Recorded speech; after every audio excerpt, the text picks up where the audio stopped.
and then I'll click audio off. Yeah. Okay. And then you. Keeping points, just to let you know, the webinar is being recorded this morning, so it will be available afterwards if you're not able to join us for the whole thing. And we will be aiming to finish by no later than 11 o'clock, so we won't take up too much of your time. But yes, officially good morning to you all. A little bit wet out here where we are, my name is Stacey Hum, and I'm Business Development Specialist at ISO QSL. And what we've been trying to do throughout the pandemic is to bring you all interesting webinars and content that we think is useful to businesses outside of whether you've got ISO certifications or not. And the reason we've put this particular webinar on is that we feel that we speak to a lot of businesses that don't know much about R&D tax credits, or have often been told that it's not something that they can claim. As an SME business ourselves, this was something that we had been told that we weren't able to claim. And by a fortunate coincidence, we managed to meet Phil and Darren from Business Solutions Midlands Limited, and they have helped us over the past 4 years claim in excess of £120,000. So we wanted to share with you their knowledge and expertise to help you be able to claim possibly similar amounts, possibly more. So without further ado, I'm going to hand over to Phil and Darren to explain a little bit more about R&D tax credits. So Phil and Darren, over to you. Thank you very much indeed, Stacey, for the introduction, and certainly a warm welcome from Darren and I to all people in the room. I have to say, I'm sitting here in subtropical temperatures in Birmingham with no sign of rain, and the weather's absolutely fantastic. In fact, I'm sitting here with shorts on, to be brutally honest. But that aside, yeah, the title of the presentation and the content this morning, think you can't claim R&D tax credits. Well, you could very well be wrong on that thinking. So Darren and I work for a company called Business Solutions Midlands Limited, and I won't go into what we do in too much detail at the beginning of the presentation. We'll pick up on that a little bit more towards the end. But we've actually been working together probably for the best part of 20 years, but actually working on R&D tax credits certainly for the last 10 years.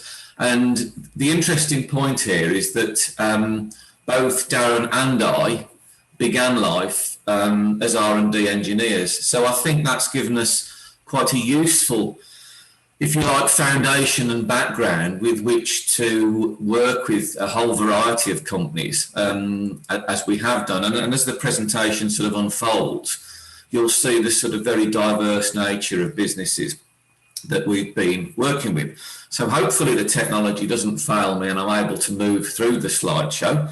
But so why do HMRC want to give out so much, which is the key question, isn't it? And yes, it's their attempt to boost UK R&D expenditure against, you know, Europe and the rest of the world, and that was very much how it was geared up. And I think the scheme started around about 2001, and it was very much about getting UK to start to invest heavily into sort of R&D expenditure. And of course, more recently, with the subjects of Brexit, that's become even more popular because obviously we need the UK to invest heavily in R&D expenditure.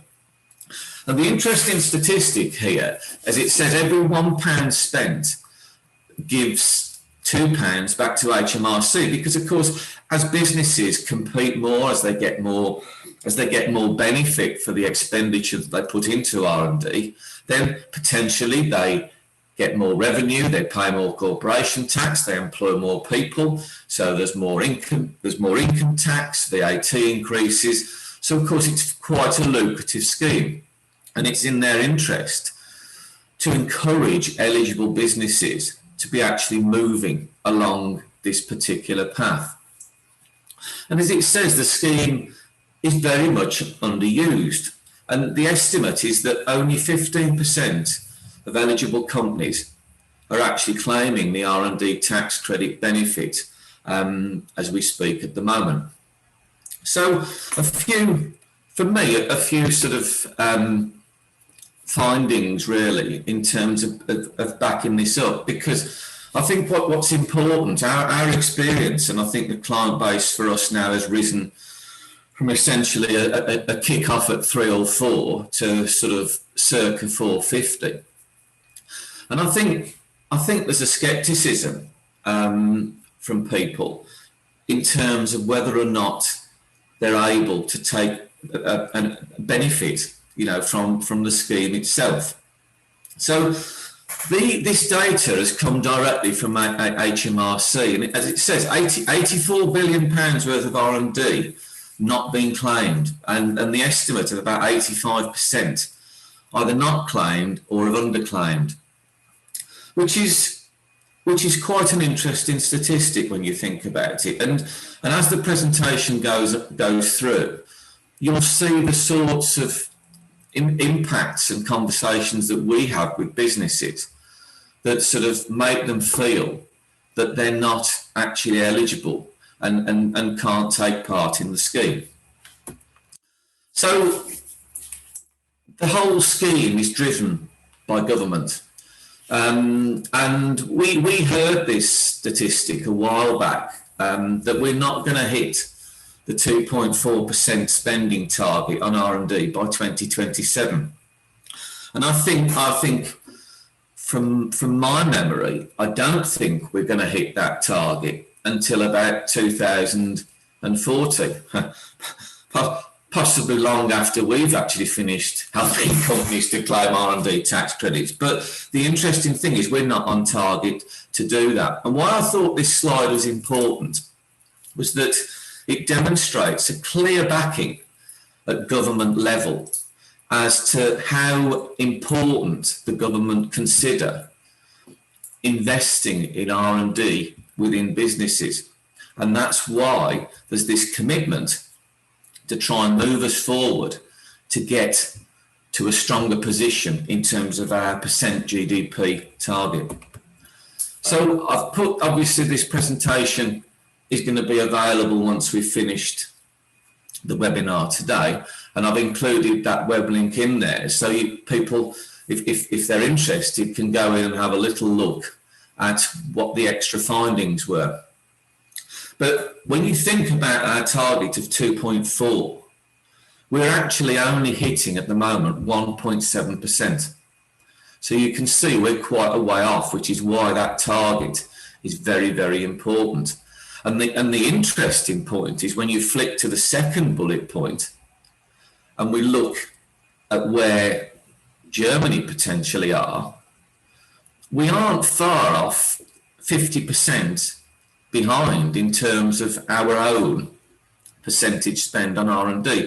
So the point I'm really trying to get across here is that UK government is backing R&D expenditure within businesses. And as a result of backing eligible R&D expenditure within businesses, what that means is it's encouraging people to explore the R&D tax credit scheme and see what benefit there is for them within it. So a common thought, it's not blue sky research, and it's not all about groundbreaking innovation. I saw a very interesting quote as well when I was doing some research in readiness for this preparation. R&D isn't all about lab coats and microscopes. And the comment, this slide we've used quite regularly when we talk to people. And it's not meant to sound arrogant that we think you're doing R&D, prove to us you're not. Well, actually what we're saying there is please have an open mind. Let's have an open and honest discussion, because we're not going to work and take companies through to a claim who are not eligible, because there's no benefit for anybody within that, and it sets the wrong level of expectation. But what we're asking people to do is we're asking people to have a completely open mind and to just think and let us sort of talk to them about things that we've done in the past, which leads me on to the following slide, which is a demonstration of the sorts of businesses that we've worked with. Stacey's already talked about the work we've done with ISO QSL in the past, over the past 3 or 4 years, which has been great and really, really beneficial. But we've got companies in the top left that grow furniture. We've got people involved moving across the slides in networking. We've got people that rehome bats, which was a very interesting claim in itself because of the levels of biological science that are involved. We've got jewellery companies, we've got osteopaths, and the funny story behind that slide with the bed on it is that actually when I undertook the R&D meeting with the osteopath, I'd had a problem with my shoulder. So I actually conducted the meeting with my face in the circle and actually having my shoulder manipulated, which worked, to be fair. And also he did a very, very useful claim. We've got breweries that we work with as well, you know, and you'll see as we move through the presentation, the raft of companies we work with. We've got Agora, people making and supplying kitchen furniture. And I'll talk about that in a little bit more detail because that was quite an extended opportunity. And it was the R&D meeting and R&D tax credit claim that led on to a much, much wider benefit in the context of how the company moved forward. And last but not least, Morgan Cars, who we work very closely with in Malvern, producing iconic sports cars over the years. And obviously, a lot of work goes on there in terms of R&D expenditure, and we help them to do their claim. So, a common phrase that we regularly will hear from people, well, Phil, Darren, it's not R&D, it's what we do. And of course, the important thing to get across is it may be what you do, but you're sitting in a very successful business that's got to where it's got to. And along the way, you've gained and developed a lot of intellectual property, which has got you to that successful position. So, you know, and again, it's a little bit of a company that not belittles itself, but doesn't think it's eligible because they don't fully appreciate the level of expertise, knowledge, and intellectual property that they have within the business. So getting a little bit more through the presentation now, we've shown there's a serious backing from government in terms of what's needed. We've seen the sorts of businesses that we've been working with over the years, but what sorts of things do we want to look for? We're looking for new products. We're looking for processes or services, or as it says, enhancement or improved functionality.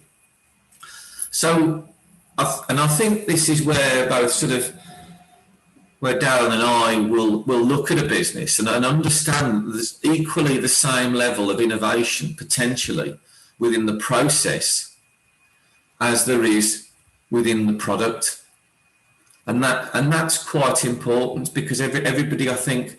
And it comes back to the sort of lab coats and microscope scenario where people are looking to sort of, you know, develop penicillin.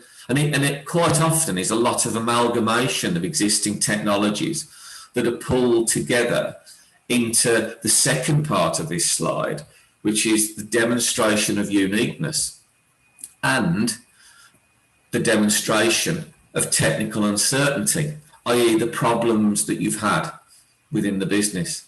Yeah. And as it says there, HMRC love failure.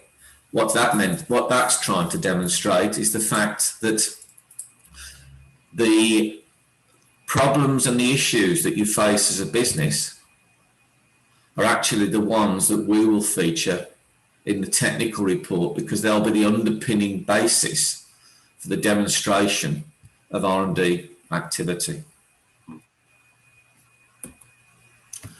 So at that point, I'm it starts to get complicated now because there's numbers involved. So I'm going to hand over to Darren to talk you through the next part. Thanks, Phil. That's the one thing I would sort of say, just going, could we just go back one slide?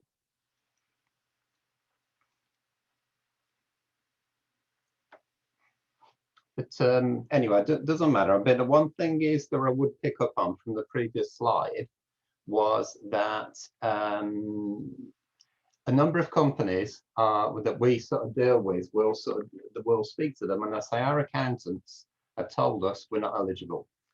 And what a lot of that comes down to, referring back to sort of Phil's previous point, is that accountants recognise product innovation, but because I might not necessarily have worked in manufacturing as we both have, they don't always recognise process innovation.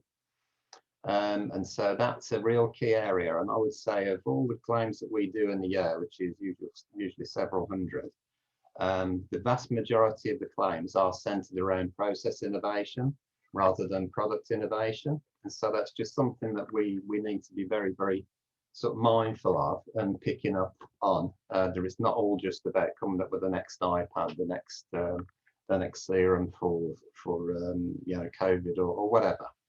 So moving on to the different types of schemes. There are two types of schemes. There's like the small company, which is the SME scheme, and then there's a large company, which is commonly referred to these days as the RDEC scheme. The smaller company scheme is much more attractive than the large company. And by small company, it's actually quite generous. It's not the classic European 250 employees and things that go alongside that.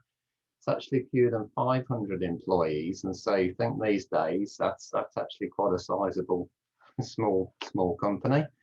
With the financials to go with it, turnover of less than 100 million euros. So yeah, you can still be a fair sized company or group of companies even, and still sort of conform to that less than 500 employees and 100 million euros turnover. Now, in terms of the scheme itself, Phil is quite correct. The scheme actually goes back to 2001. And at that point, it was the enhancement rate was 50%, and it was for several years, for about 10 years, I think. What that actually means is the actual spend that you had, 50% of that goes against your corporation tax, which we'll come on to an example in a little bit. But they've actually made that more and more attractive. The key reason for that is, to be fair to the government, they wanted smaller companies to take more small companies to take them up on the scheme, because in the early days, certainly the first sort of 8 to 10 years, really it was only the big corporations, the likes of the pharmaceuticals, the likes of the banks with their software and IT systems, that were really taking the government up on the R&D tax credit scheme. And so they come up with the enhanced rates being increased. So it went from 50% to 75% to 100% to 125%. And then as of sort of 5 years ago or so, went to 130% of eligible expenditure against corporation tax. So if we come on to the next slide.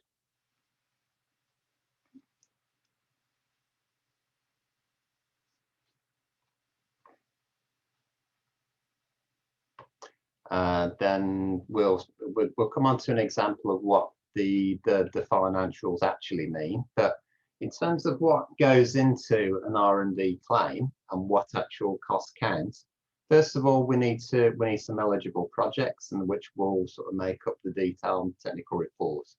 First and foremost, we just need a big tick in the box for HMRC to say, yes, there is R&D activity within company X, whichever it might be.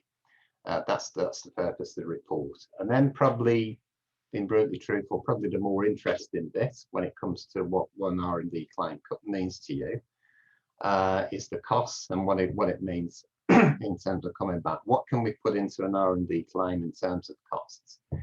Now, first, and 9 times out of 10, the biggest costs within a company and hence in an R&D claim will be employment costs. And the eligible costs there are anything through the PAYE scheme. So that's your sort of taxable salary, any bonuses, the employer's national insurance contribution, and then the final part there, employer's pension. Now that's a particularly interesting one because a lot of company owners will pay themselves a classic sort of £8,000 or £9,000 a year through the PAYE scheme, which you completely get from a tax point of view. However, something that should be sort of taken into consideration is that if you used to put in, say, £40,000 through your company pension, then that in R&D terms is effectively treated exactly the same as salary. But you don't have the same sort of tax implications. So it can be quite a smart way of sort of boosting your pension, boosting your R&D claim, reducing your corporation tax. There's a lot of benefits to actually enhancing your company sort of pension contributions. Secondly, we can include material stroke consumables. Now that could be anything from prototypes to raw materials. Then we can talk about actual sort of software licenses, CAD being a classic, so we deal with a lot of engineering companies. And these are the ones that come up with, yeah, it's not R&D, it's what we do. Classically, well, okay, then who else does it? Well, nobody actually. At which point there's a story to be told. And so then we'll sort of dig into the detail of what that means. Subcontracts, again, we're talking about, our classic company might be, I don't know, it's tens of employees, I would say, rather than hundreds of employees. You can't always do everything for everyone. So there might well be a need for external help, whether it's engineering consultancy, whether it's using a test house, whether it's sort of heat treatment, software development software houses. And then there's another final part there, which I think Phil will come back onto in the later slide, KTP. Now, knowledge transfer partnerships, yeah, valuable program linking up with sort of universities. But also a key thing to bear in mind is that KTP cost to you, the part that you pay out, is very, very eligible to go into your R&D tax credit claim. So that's just something to bear in mind to make a KTP that much cheaper for you. And then finally, utilities, your gas, water, and electric. And we can sort of do a calculation to see how much of those total costs for the year can actually go into your R&D claim. Then once we've actually pulled together all of those costs, what happens to them? Well, that's where none of us are actually accountants. I deal with the figure side. I'm not a trained accountant. That's where I'd hand over to someone that is trained sort of chartered accountant, and they would modify the company's CT 600s, their tax returns and their tax computations, tax comps, before submitting to HMRC. The next one. Right, so I suppose most importantly, what money can you get back? Is it even worth giving it a go? Which we will prove hopefully with this slide that yes, absolutely it is. How does the scheme actually work? So for every £100,000 of actual costs associated with R&D in those 4 areas we just highlighted, employment, materials, subcontract, and utilities, 4 areas. For every £100,000 worth we've highlighted there, that gets enhanced by the government. If you remember, 130%. So that 100k becomes a 130k. And it's actually that cost there that goes against your corporation tax. So assuming there's profits to that level, then with its current corporation tax rate of 19%, 19% of 130k is approximately 25k. So that's a fairly significant outcome when you bear in mind what you get in the banks and interest rates elsewhere.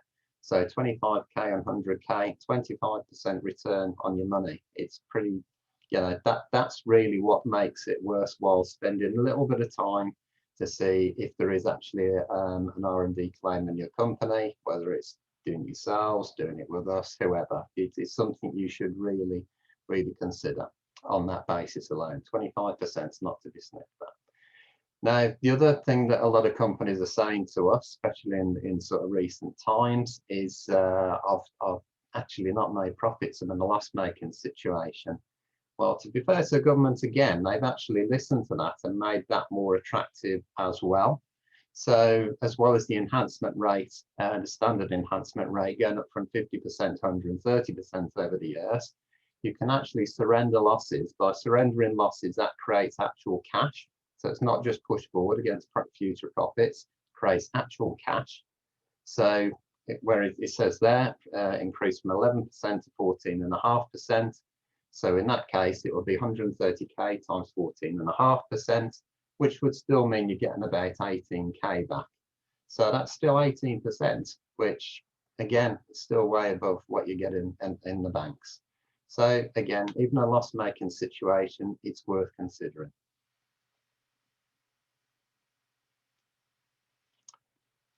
So there are a number of areas really where companies think, I'm not sure it's really for us.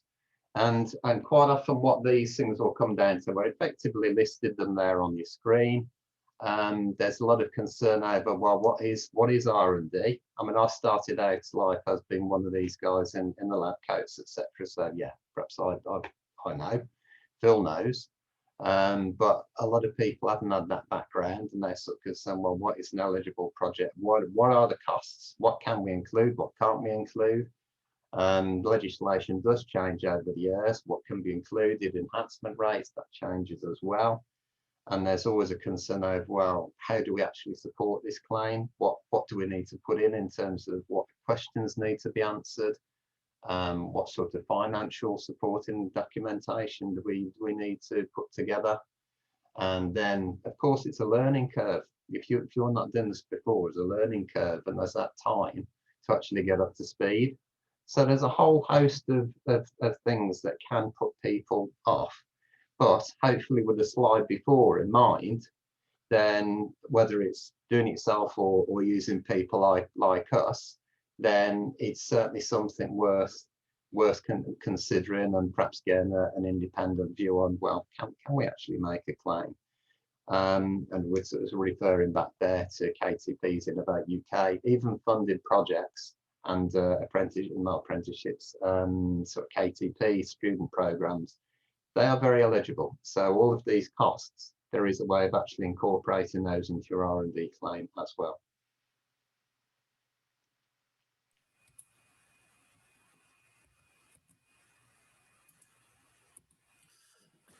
So really, we've completely revamped this slide, to be honest with you, because it was quite sterile before, because it just listed 4 or 5 companies with amounts of money. But what we wanted to try and get across here is the claim sizes are genuine in going from sizes from £1,000 to £350,000. And the point to be made, I think, is that the person that gets the £1,000, and it might be a single one-man band software developer, they're actually equally as happy with that result as somebody that maybe gets 50, 60, 70, because it's scalable in terms of the impact on the particular businesses. And to be honest, it took us quite a while to get the alliteration within this, from bottles to bats and construction to cars. But as you, and I won't read them all out, because they're clear for you to see on the screen. But that is literally the range of companies that we've sort of been working with. And one of the strangest developments, I think, is that we've, in terms of equine association with horses, etc., that seems to have become quite a niche area for us. I'm not quite sure how we managed to do that, but it seems to be. But again, I wanted to try and come back to keeping that open-minded sort of idea, and Darren's point, I think, is really eligible, and it's I've been told 3 or 4 times I can't do this.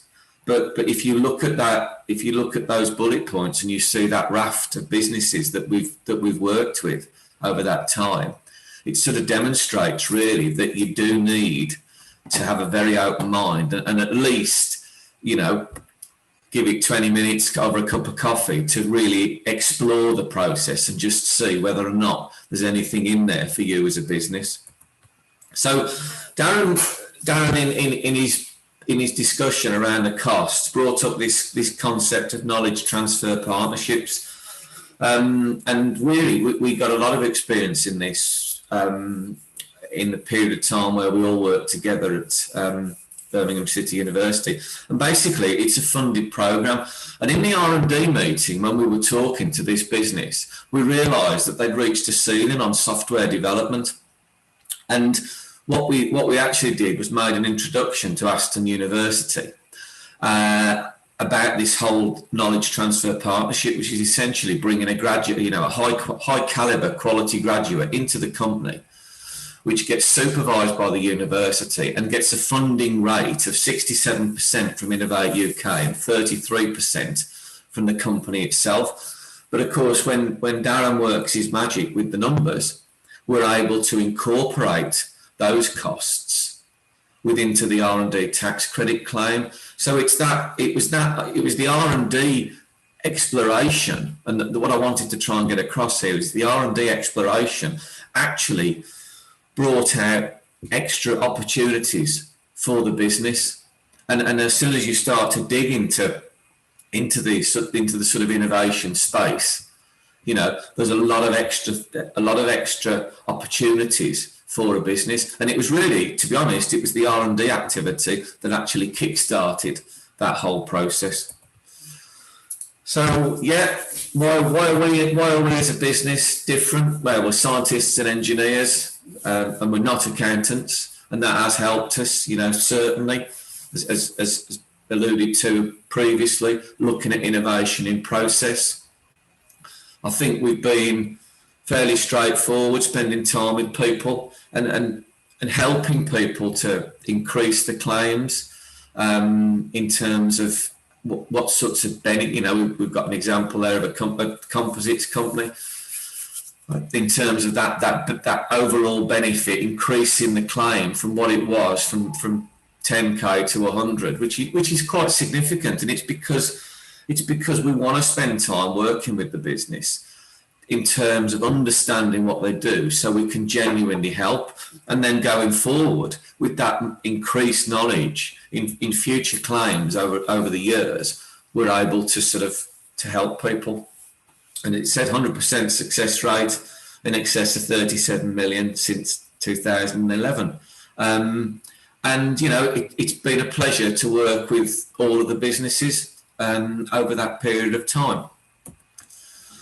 So getting close towards the end of the presentation now, what do we do? Well, obviously R&D Tax Credits pays the mortgage, but we like to help people with implementations with ISO and BS. The relationship with ISO QSL has been fantastic, and it's been a pleasure. It's been very, very much collaborative, and working together, I think, has been great benefit for both organisations. We look at grant funding for people, regional, national, European, intellectual property, and as already mentioned there, introduction to potential university SME support, because all of that links very clearly into this innovation sort of strategy, which is all essentially then wrapped together with the R&D tax credit claim. Just wanted to say in closing, the relationship, yes, with QSL, been fantastic. Collaboration, we proved that we can really work well together. We've demonstrated many successful claims, including the one from QSL. So I would just like to thank Stacey and Jen for guiding Darren and I through our first webinar, which has been a fantastic experience. And like to thank them for the collaboration over the years and for the opportunity to do this webinar. I'll come in and say a quick thank you to you as well, Phil and Darren. I think Stacey will be coming in to kind of close proceedings as well, but we hope everybody has enjoyed that information. And I'll hand back over to Stacey now to sum up. Thanks, Jen. Thank you, Darren and Phil. I think that was really, really interesting. We haven't got any specific questions, but everybody stayed on for the whole thing. So I think everybody was really engaged in that.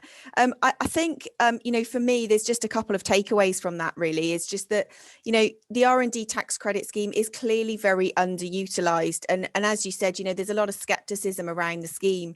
And what I would say is, just to reiterate what Darren and Phil have said, is, you know, be open-minded about it. Give it a go. There's money there with your name on it, so give it a go. And I think with Phil and Darren's help, you are more likely to be successful than not. And you know, the businesses that I talk to, for a lot of them, this scheme can be the difference between being able to run with a project and not. You know, so definitely think process, not product. I think that was the phrase that Darren used. Think product innovation and process innovation. And just a reminder, really, that as a business, we ourselves, we are not in the product market. We are in the process market, and we ourselves have been very successful in the claims that we've made through Phil and Darren. So yeah, give it a go. And just to round off, really, just to say thank you all very much for your time this morning. Recording will be available shortly, later on this afternoon. I'll send that out to you, and please feel free to pass the recording to anybody that you feel would benefit from a little bit more information about R&D tax credit. If you would like more information, please do get in contact with either Darren or Phil, or myself or Jen at ISO, and we'll be happy to help. And just to say, enjoy the rest of your day, and thank you very much for joining us this morning. Bye.